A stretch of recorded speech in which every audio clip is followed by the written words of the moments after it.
तो दोस्तों आज की कहानी का शीर्षक है मेरी खूबसूरत किराएदार। Hello guys, welcome back to my channel. तो दोस्तों हमारे घर में एक खूबसूरत और हॉट लड़की किराए पर रहती थी जिसका नाम काजल था। वह हमारे शहर में एक बैंक में सर्विस करती थी। वह देखने में बहुत ही शांत स्वभाव की थी। उसे शोरगुल बिल्कुल पसंद नहीं था। लेकिन हमारे घर में एक दूसरा किराएदार भी रहते थे जिनके छोटे छोटे बच्चे हर वक्त शोरगुल करते रहते थे। एक दिन वह हमारे मोबाइल पर फ़ोन करती है और बोलती है कि अंकल जी, हम आपका रूम खाली करना चाहते हैं। तो मैं कुछ समझ नहीं पाया क्योंकि उसे मेरे पिताजी ने किराए पर रखा था और उसे कुछ प्रॉब्लम होगा तो फ़ोन करना कहकर पिताजी ने उसे मेरा नंबर दे दिया था। तो मैंने उससे पूछा कि आप कौन बोल रहे हैं। उसने अपना नाम काजल बताया।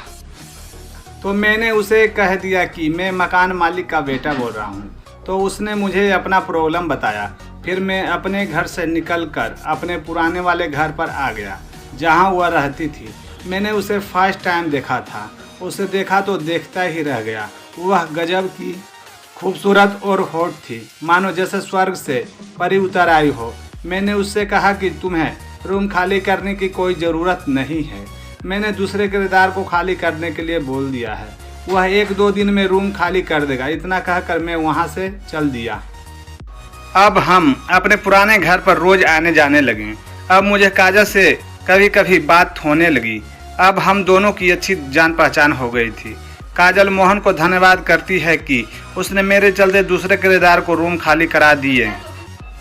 मोहन भी धन्यवाद करता है और मोहन जाने लगता है। तो काजल मोहन को शाम को अपने घर पर खाने के लिए बुलाती है और करीब 1 महीने से वह दोनों एक दूसरे के घर भी आने जाने लगते हैं।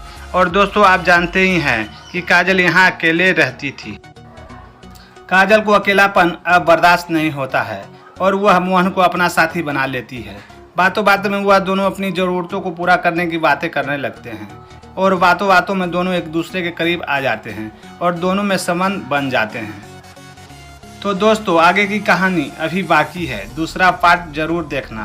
Thank you.